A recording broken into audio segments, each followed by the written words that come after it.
Le fonds de roulement de Saputo s'est amélioré pendant la période puisqu'il est passé de 819 millions en 2016 à 1187 millions en 2017. Donc ça veut dire que l'entreprise est en mesure, grâce à ses ressources à court terme, de faire face à ses dettes à court terme.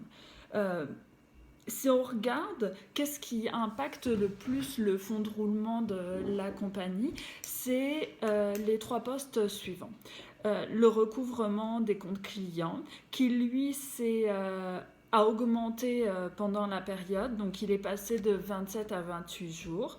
Le délai de rotation des stocks qui a également augmenté pendant la période, qui est passé de 40 à 43 jours, ce qui fait quand même une augmentation assez significative.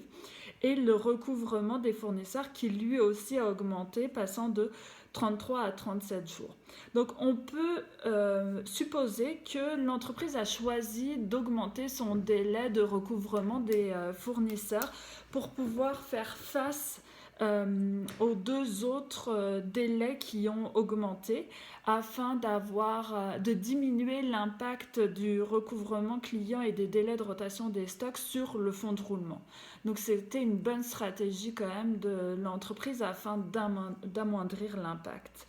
Et donc, c'est pour ça qu'on peut constater que finalement, l'entreprise a réussi à garder le même besoin en fonds de roulement entre 2016 et 2017 qui est resté de 34 jours.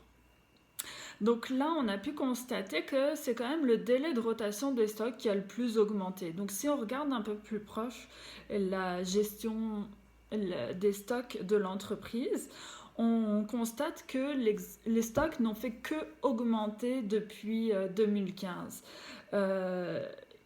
Ils ont même augmenté de 9% entre 2016 et 2017.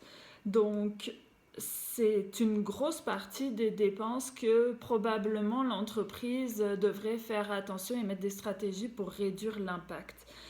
D'ailleurs, ils ont une part de plus en plus croissante sur les ventes puisqu'ils représentaient 9,8% sur les ventes en 2016 et 10,5% en 2017. Donc c'est là où l'entreprise a le plus gros enjeu.